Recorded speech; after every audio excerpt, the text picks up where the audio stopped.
CM ತವರು ಜಿಲ್ಲೆಯಲ್ಲಿ bike wheeling ಹಾವಳಿ ಶುರುವಾಗಿದೆ. ಮೈಸೂರಿನಲ್ಲಿ ಪುಂಡ ಪೋಖರಿಗಳಿಗಿಲ್ಲ ಖಾಕಿಯ ಭಯ. ವೈಲಿಂಗ್ ಮಾಡಬೇಡಿ ಅಂದಿದ್ದಕ್ಕೆ ವ್ಯಕ್ತಿ ಮೇಲೆ ಹಲ್ಲೆಯನ್ನು ಕೂಡ ಮಾಡಲಾಗಿದೆ ಅಂತ ಹುಣಸೂರು ತಾಲೂಕು ಕಿರಿಚಾಚಿ ಗ್ರಾಮದಲ್ಲಿ ನಡೆದಿರುವಂತಹ ಘಟನೆ. ಮನೆಗೆ ನುಗ್ಗಿ ಹಿಗ್ಗಾಮುಗ್ಗ ಥಳಿಸಿದ್ದಾರೆ ಯುವಕರ ಗುಂಪು. ವೀಲಿಂಗ್ ಮಾಡಬೇಡಿ ಅಂತ ಹೇಳಿದ್ದಕ್ಕೆ ವ್ಯಕ್ತಿಗೆ ಥಳಿಸಿದ್ದಾರಂತೆ. ಮನೆಗೆ ನುಗ್ಗಿ ಹಲ್ಲೆಯನ್ನು ನಡೆಸಿ 12 ಮಂದಿ ಪುಂಡರು ಪುಂಡಾಟವನ್ನು ಮಾಡುತ್ತಿದ್ದಾರೆ. ಹಲ್ಲೆ ನಡೆಸಿದಂತಹ ದೃಶ್ಯ ಮನೆಯ ಸಿಸಿ ಕ್ಯಾಮೆರಾದಲ್ಲಿ ಸೆರೆಯಾಗಿದೆ. ಹುಣಸೂರು ಟೌನ್ ಪೊಲೀಸರು ಸ್ಥಳಕ್ಕೆ ಭೇಟಿಯನ್ನು ನೀಡಿ ಪರಿಶೀಲನೆ ಕೂಡ ನಡೆಸ್ತಾ ಇದ್ದಾರೆ. ಈ ವೀಲಿಂಗ್ ಮಾಡಬೇಡಿ ಅಂತ ಹೇಳಿದ್ದಕ್ಕೆ ಹಲ್ಲೆ ಮಾಡೋದಕ್ಕೆ ಮುಂದಾಗಿರುವಂಥದ್ದು. ನಿಜಕ್ಕೂ ಈ ಪುಂಡರಿಗೆಲ್ಲ ಪೊಲೀಸರು ಭಯ ಇದ್ದಿದ್ರೆ ಈ ರೀತಿಯಾಗಿ ಮಾಡೋದಿಲ್ಲ. ವೀಲಿಂಗ್ ಮಾಡೋದ್ರಿಂದ ಏನೆಲ್ಲ ಸಮಸ್ಯೆಗಳು ಎದುರಾಗತ್ತೆ, ಅವರು ಬಿಟ್ಟಾಕಿ ಅಕ್ಕಪಕ್ಕ ಹೋಗ್ತಿದ್ದವ್ರಿಗೂ ಕೂಡ ಸಮಸ್ಯೆಗಳನ್ನು ಉಂಟು ಮಾಡ್ತಾರೆ. ಎಷ್ಟೋ ಜನರು ಜೀವವನ್ನ ಕಳ್ಕೊಂಡಿದ್ದಾರೆ ಇವರ ಪುಂಡಾಟಿಕೆಯಿಂದ.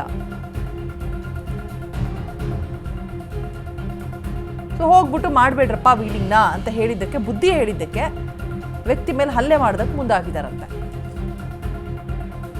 ಹುಣಸೂರು ತಾಲೂಕು ಕಿರಿಚಾಚಿ ಗ್ರಾಮದಲ್ಲಿ ನಡೆದಿರುವಂತಹ ಘಟನೆ ಸಿಎಂ ತವರು ಜಿಲ್ಲೆಯಲ್ಲಿ ನಡೆದಿದೆ. ಮನೆಗೆ ನುಗ್ಗಿ ಹಿಗ್ಗಾಮುಗ್ಗ ಥಳಿಸಿದ್ದಾರಂತೆ ಯುವಕರ ಗುಂಪಾಗಿ ಹೋಗ್ಬಿಟ್ಟು ಹೊಡೆದು ಬಂದಿದ್ದಾರೆ.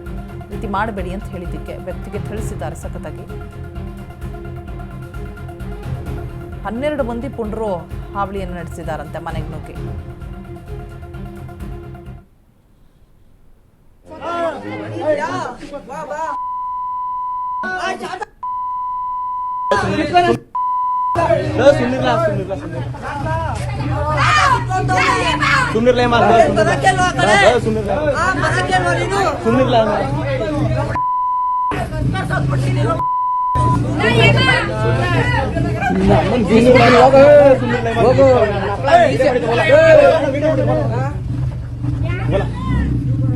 ಹೋಗಿ ಬೈತೀವಿ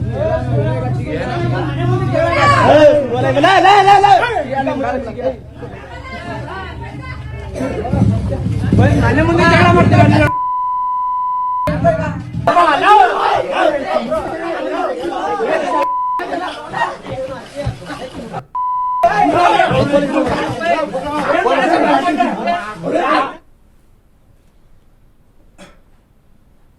ವಗೇಶ್ ಡೀಟೇಲ್ಸ್ ಅನ್ನು ಕೊಡೋದಕ್ಕೆ ನಮ್ಮ ಪ್ರತಿನಿಧಿ ಸಂದೀಪ್ ದೂರವಾಣಿ ಸಂಪರ್ಕದಲ್ಲಿ ಜಾಯಿನ್ ಆಗ್ತಾ ಇದ್ದಾರೆ. ಸಂದೀಪ್, ಏನು ವೀಲಿಂಗ್ ಅನ್ನ ಮಾಡಬೇಡಿ ಅಂತ ಹೇಳ್ಬಿಟ್ಟು ಬುದ್ಧಿವಾದ ಹೇಳಿದ್ದಕ್ಕಾಗಿ ಇಷ್ಟೊಂದು ಜನ, ಅದು ಬರೋಬ್ಬರಿ 12ಕ್ಕೂ ಹೆಚ್ಚು ಜನ ಹೋಗ್ಬಿಟ್ಟು ಹಲ್ಲೆಯನ್ನು ಮಾಡೋದಕ್ಕೆ ಮುಂದಾಗಿರುವಂಥದ್ದು ಯಾರವರೆಲ್ಲ?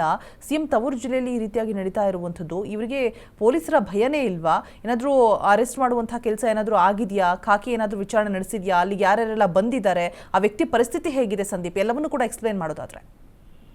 ಇವಾಗ ಏನು ಪುಂಡರ ಹಾವಳಿಯನ್ನ ತಡೆಗಟ್ಟಲಿಕ್ಕೆ ಕಾನೂನಿನಲ್ಲಿ ಬಲಿಷ್ಠ ಕಾನೂನುಗಳು ರೂಪಿತವಾದ್ರೂ ಕೂಡ ಪುಂಡರ ಹಾವಳಿಗೆ ಮಾತ್ರ ಬ್ರೇಕ್ ಹಾಕುವಲ್ಲಿ ಇನ್ನೂ ಕೂಡ ಸಾಧ್ಯ ಆಗ್ತಾ ಇಲ್ಲ. ಅದರಲ್ಲೂ ಕೂಡ ಹೇಳಿ ಸಿಎಂ ತವರು ಜಿಲ್ಲೆ ಆಗಿರ್ತಕ್ಕಂಥ ಮೈಸೂರು ಜಿಲ್ಲೆಯಲ್ಲಿ ಈ ರೀತಿಯ ಘಟನೆಗಳು ಮರುಕಳಿಸ್ತಾ ಇರ್ತಕ್ಕಂಥದ್ದು ಎಲ್ಲ ಒಂದು ಕಡೆ ರಾಜ್ಯದಲ್ಲಿ ಕಾನೂನು ಸುವ್ಯವಸ್ಥೆ ಯಾವ ಮಟ್ಟಕ್ಕಿದೆ ಎನ್ನುವಂತಹ ಸೂಚ್ಯಾಂಕವನ್ನ ಕೂಡ ತೋರಿಸ್ತಾ ಇರ್ತಕ್ಕಂಥದ್ದು. ಮೈಸೂರು ಜಿಲ್ಲೆಯ ಹುಣಸೂರು ತಾಲೂಕಿನ